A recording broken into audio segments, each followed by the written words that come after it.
Alors, on se retrouve pour la partie 2 du tissu musculaire. Alors, pour les objectifs de cette partie, c'est s'initier au mécanisme de la contraction musculaire, connaître le niveau d'organisation du muscle squelettique et différencier entre les différents types de cellules musculaires.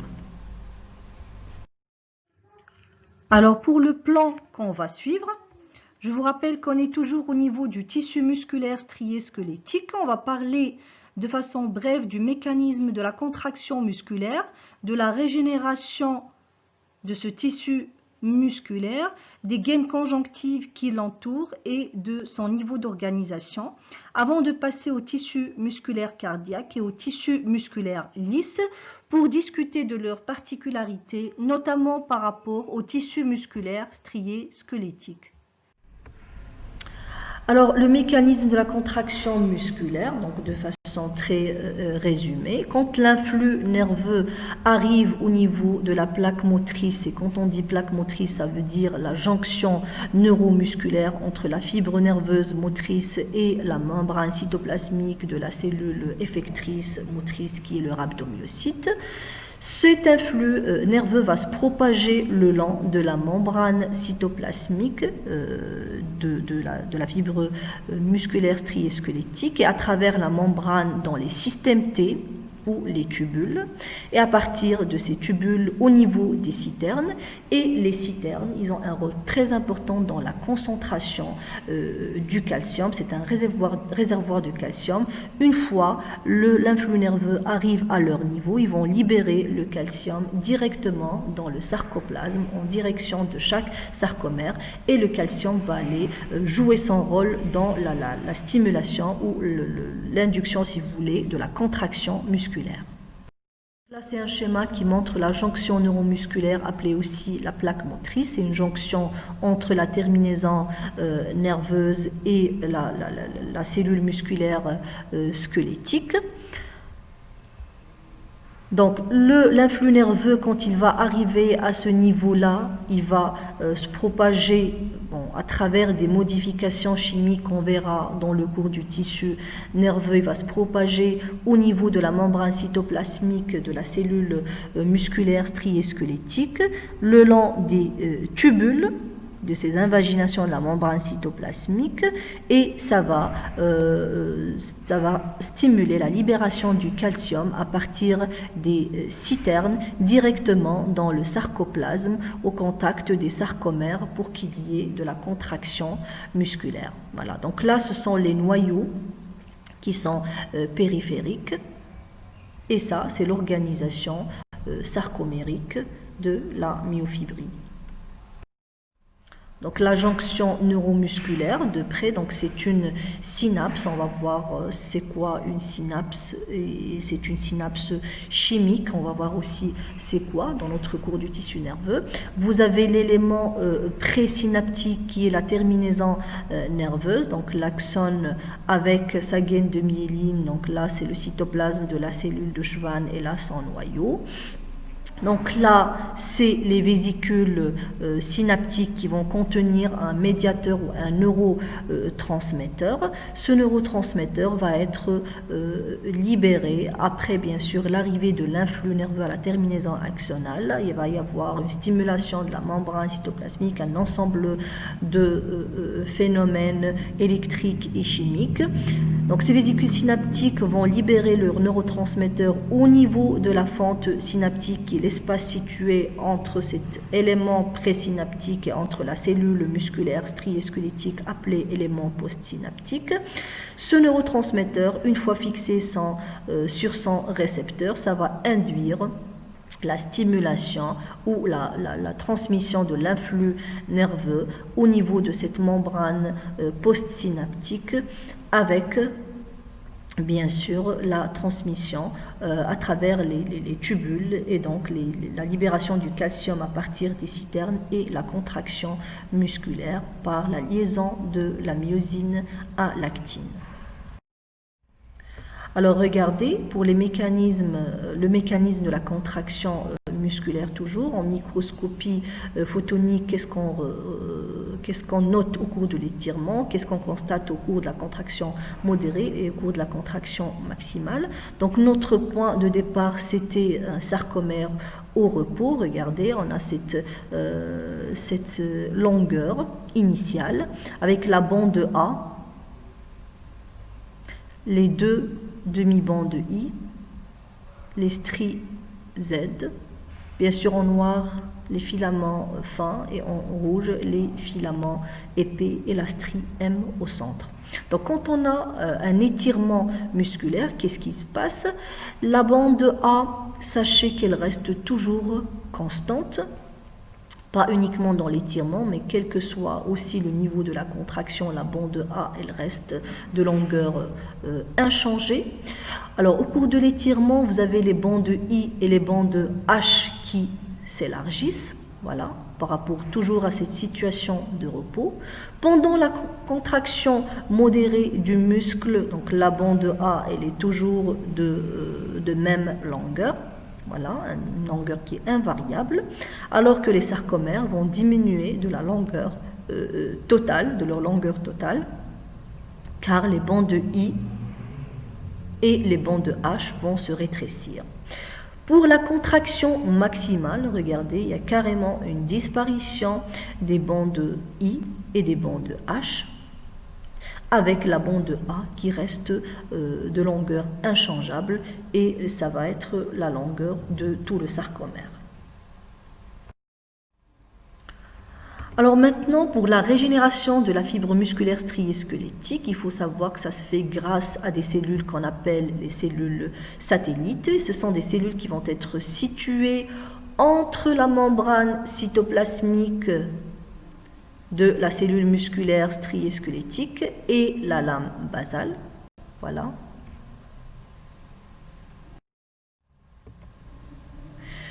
Maintenant, pour les gaines conjonctives, on a vu sur un schéma précédent que chaque fibre ou chaque cellule est entourée par un tissu conjonctif qu'on appelle l'endomysium. Il est bien vascularisé et innervé. Et bien sûr, un ensemble de fibres ou de cellules vont se regrouper en faisceau. Ce faisceau va être entouré par un tissu conjonctif qu'on appelle périmysium. Et l'ensemble des faisceaux d'un muscle, ça va former la totalité du muscle et ça va être engainé par un tissu conjonctif dans ce qu'on appelle l'épimysium et qui se continue avec le fascia et le tendon qui va faire adhérer le muscle ou attacher le muscle à l'os. Alors voilà, ici l'os, l'insertion tendineuse, l'épimysium qui est la gaine conjonctive la plus superficielle ou la plus externe. À l'intérieur de ce muscle, il y a des faisceaux, c'est-à-dire un ensemble de fibres musculaires ou de cellules. Donc là, on retire un faisceau. Donc chaque faisceau est engainé par du périmysium. Et à l'intérieur de chaque faisceau, on a des fibres ou des cellules dont chacune est entourée par l'endomysium.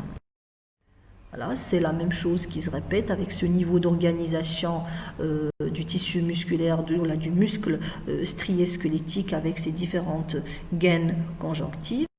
Là, pour ce niveau d'organisation, on a l'organe qui correspond bien sûr au muscle, on a le groupe de cellules qui correspond au faisceau, vous avez la cellule qui correspond à la fibre musculaire, l'organite qui correspond à la myofibrie, la section d'organite qui correspond au sarcomère et la molécule protéique qui va correspondre au myofilament. Donc là, on reprend toujours ce niveau d'organisation avec ce schéma qui montre très bien les différentes gaines conjonctives et l'organisation depuis les myofilaments, c'est-à-dire l'échelle moléculaire ou protéique jusqu'à la forme musculaire ou l'organe, comme on dit.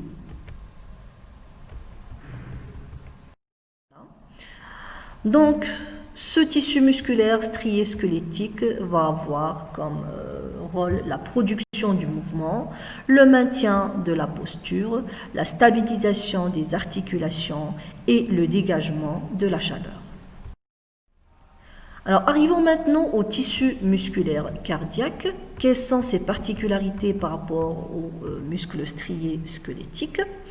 Tout d'abord, on a vu que les cellules étaient moins allongées avec des extrémités fourchues ou ramifiées. Il y avait un ou deux noyaux, mais cette fois-ci, c'est central et c'est pas périphérique. Il y avait aussi des stries scalariformes sur le schéma ou des traits scalariformes, ça correspond à des dispositifs jonctionnels en marche d'escalier. La contraction, elle est rythmée de point de vue physiologique, elle est continue, contrairement à la contraction du tissu musculaire strié squelettique, et c'est contrôlé par le système nerveux végétatif. Donc il n'y a pas de jonction neuromusculaire.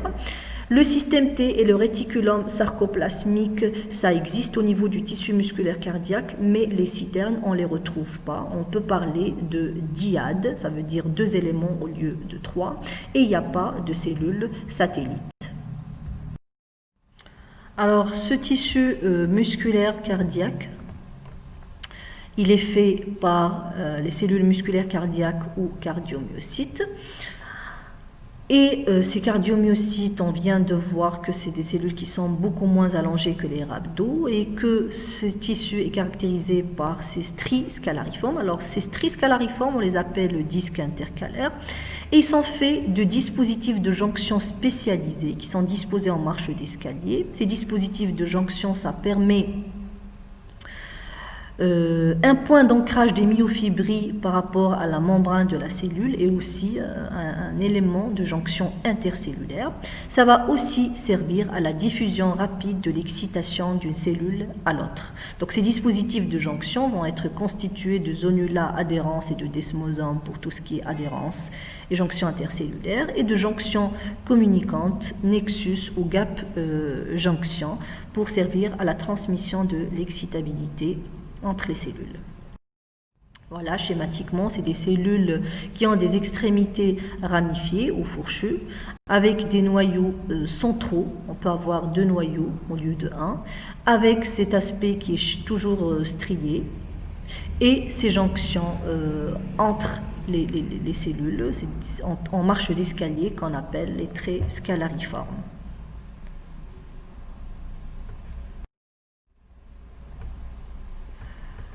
Alors, le cardiomyocyte, on peut dire qu'il a une forme de H parce qu'il a des extrémités qui sont ramifiées. Il est strié, il a une organisation également sarcomérique comme ce qu'on voit ici sur le schéma. 1 à 2 noyaux par cellule, et c'est des noyaux qui sont centraux, plutôt centraux que périphériques, et des systèmes jonctionnels avec les autres cellules avoisinantes qu'on appelle stries scalariformes ou disque intercalaire ou trait scalariforme. Il n'y a pas de triade, mais plutôt une dyade, car on retrouve le système tubulaire. Voilà, l'origine ici d'un système transverse ou un tubule. Et on retrouve aussi le réticulum sarcoplasmique, mais on ne retrouve pas de citerne de part et d'autre du tubule. Donc, réticulum sarcoplasmique et tubule, ça forme 2 éléments, donc on peut parler de dyade au lieu de triade qu'on a vu au niveau du muscle strié squelettique. Voilà. Comme le muscle strié squelettique, entre ces cellules, on retrouve un tissu conjonctif qu'on appelle l'endomysium. Voilà. Il est vascularisé. Et cet endomysium va se continuer au niveau des cavités, si vous voulez, cardiaques, par l'endocarde. Alors, là, vous avez le tubule, le système transverse. Là, vous avez les mitochondries qui sont disposées entre les myofibrilles. L'organisation sarcomérique des myofibrilles, bandes claires et bandes sombres. Et là, c'est la membrane cytoplasmique avec la membrane basale. Toujours le même schéma qui reprend un petit peu la forme de ces cellules musculaires cardiaques avec l'endomysium, les noyaux, les systèmes jonctionnels ou traits scalariformes. Regardez. Donc là, on a les mitochondries qui sont parallèles un petit peu aux myofibrilles au niveau du cytoplasme de la cellule. Donc là, c'est une cellule myocardique qu'on a coupée à la fois transversalement et longitudinalement pour bien voir ce système jonctionnel en marche d'escalier et qui comporte une jonction communicante ou gap junction, une jonction desmosomale ou les desmosomes avec il y a aussi les zonula adhérents. Alors, pour le tissu musculaire cardiaque, très important, il n'y a pas de cellules satellites. Donc, en cas de perte de ce tissu musculaire, par nécrose par exemple, il n'y a pas de régénération et ce tissu musculaire nécrosé va être remplacé par de la fibrose. Et qui dit fibrose, ce n'est pas fonctionnel, avec donc toute la gravité sur le plan clinique. La nutrition du myocarde est assurée par les coronaires qui cheminent en surface. Et entre les cardiomyocytes, on retrouve un tissu conjonctif lâche qui est richement vascularisé et innervé qu'on appelle l'endomysium. Et le cœur est entouré d'une séreuse qui est appelée péricarde, lui-même réparti en deux feuillets. Viscéral, qui est un tissu conjonctif lâche où se situent les coronaires, et pariétal, qui est sous forme d'un sac inextensible de tissu conjonctif lâche. Dense, pardon. Alors, pour le tissu musculaire lisse, c'est un tissu musculaire, bien sûr, où il n'y a pas de système tubulaire. Il est lisse parce qu'il n'y a pas d'organisation sarcomérique, il n'y a pas de striation transversale au niveau du cytoplasme.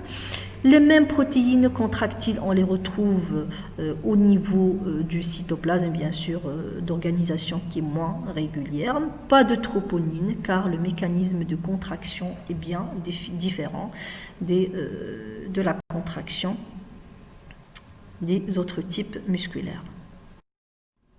Alors voilà les cellules musculaires lisses avec leur forme fusiforme, regardez. Leurs noyaux qui sont allongés avec des extrémités arrondies, leur cytoplasme qui comporte des protéines contractiles ou des myofilaments, mais sans organisation en sarcomère, il n'y a pas de striation. Et vous avez bien sûr la membrane cytoplasmique avec des jonctions intercellulaires. La membrane cytoplasmique, elle est aussi doublée d'une membrane basale.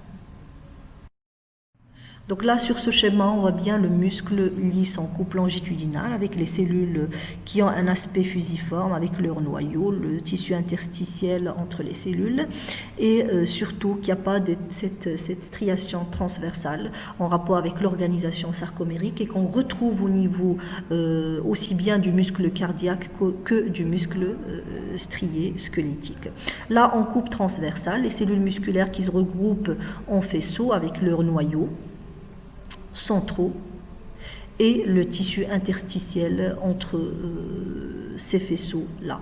Donc là, c'est la cellule avec les caractéristiques qu'on a déjà vues. Donc il y a toujours des myofibrilles au niveau du léomyocyte, mais il n'y a pas d'organisation sarcomérique.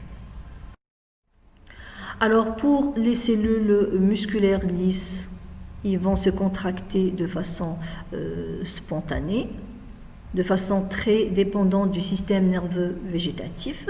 Ces cellules musculaires lisses sont soit isolées dans le stroma de certains organes pleins comme la prostate ou dans le tissu conjonctif sous-cutané, par exemple au niveau du mamelon, il y a le muscle arrecteur du mamelon, ou bien regroupées pour former soit des tuniques d'organes creux au niveau par exemple de la paroi digestive, l'utérus, au niveau des structures vasculaires, ou pour former de petits muscles individualisés comme le muscle constricteur ou dilatateur de l'iris. Alors sur cette diapo, on a un tableau qui récapitule les principales caractéristiques de ces trois types de tissus musculaires. Pour le tissu musculaire strié squelettique, dans sa majorité, il recouvre le squelette osseux. Il est strié, oui, parce que ça subit une organisation sarcomérique au niveau des myofibrilles. Les contractions de ce tissu musculaire sont volontaires, elles sont rapides, mais ce muscle ou ce tissu musculaire se fatigue facilement. Pour le tissu musculaire cardiaque, qu'on retrouve bien sûr au niveau du cœur, c'est aussi un tissu musculaire qui est strié. Il y a toujours cette organisation sarcomérique. Par contre, la contraction y est involontaire. Donc, c'est des contractions qui vont se faire à un rythme relativement constant et c'est inconscient. Pour le troisième type de ce tissu musculaire, donc le tissu musculaire lisse, on le retrouve au niveau des parois d'organes creux, par exemple le tube digestif, on parle de muscle viscéral, on peut le retrouver au niveau des parois de vaisseau et aussi au niveau de certains petits muscles comme ce que l'on vient de voir au niveau de la diapo précédente. C'est un tissu musculaire lisse, il n'est pas strié, donc il n'y a pas d'organisation sarcomérique et la contraction à son niveau est aussi involontaire. C'est des contractions qui sont lentes et continues, donc c'est un tissu musculaire qui ne se fatigue pas à la différence du muscle strié squelettique. Voilà, je vous remercie.